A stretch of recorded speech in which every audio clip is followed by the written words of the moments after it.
BPSC TRE 3.0 school posting, school joining. यहाँ पर हम बात करने वाले हैं कि आप अपने स्कूल में किस तरीके से आपको स्कूल में भेजा जाएगा, स्कूल में आपकी ज्वाइनिंग या पोस्टिंग का आधार क्या होगा, उसके बारे में हम यहाँ पर बात करेंगे। जब हम काउंसलिंग प्रपत्र की बात करते हैं तो उसमें क्या कुछ मेंशन किया हुआ है, उसके बारे में भी हम बात करेंगे। आप सभी का बहुत बहुत स्वागत है महेश एकेडमी यूट्यूब चैनल पर। नमस्कार आप सभी को।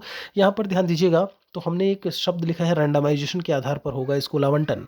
कई बार क्या होता है कि आप लालचवश आकर के बीच में जहाँ पर आपको स्कूल में टैग किया जाता है और आपसे कहा जाता है कि आपको स्कूल में जहाँ टैग किया जा रहा है वही आपका स्कूल होगा, आप क्या करते हो, लालचवश कुछ लेन देन करके आप नियरेस्ट स्कूल ले लेते हैं और ऐसे में बाद में पता लगता है कि सॉफ्टवेयर के माध्यम से, रैंडमाइजेशन के माध्यम से आपको कहीं और भेज दिया गया। तो इसी के संदर्भ में यहाँ पर हम बात करेंगे। टीआरई 1 टीआरई 2 में ऐसी घटनाएं बहुत हुई थी।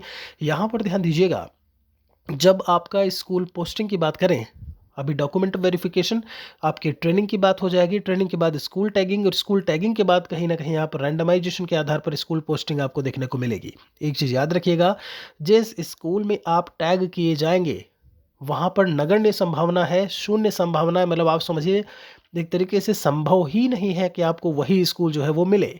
ऐसे में क्या होगा कि आपको सॉफ्टवेयर के माध्यम से जिस भी ज़िले में जहाँ पर आपने अपनी काउंसलिंग करवाई है, जहाँ पर आप ट्रेनिंग कर रहे होंगे, वहीं पे स्कूल टैगिंग जहाँ पे होगी, उसी ज़िले में आपको कहीं पोस्टिंग किसी स्कूल में दे दी जाएगी। एक चीज़ याद रखिएगा, जब हम काउंसलिंग के लेटर की बात करते हैं या फिर जब हम आपके स्कूल की पोस्टिंग के बारे में बात करें तो उसमें ये बात भी लिखी हुई है कि आपको भेजा जा सकता है।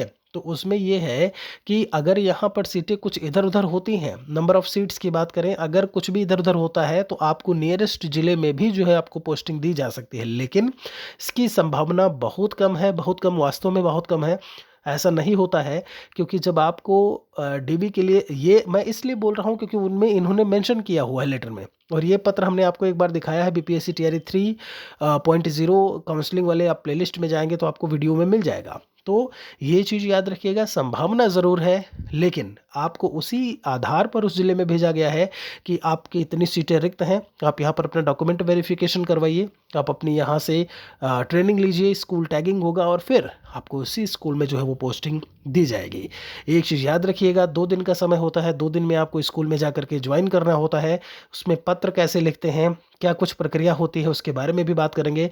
सैलरी के आने से पहले प्रान नंबर होता है, परमानेंट रिटायरमेंट अकाउंट नंबर, वो नंबर कैसे जनरेट होता है उसके बारे में बात करेंगे।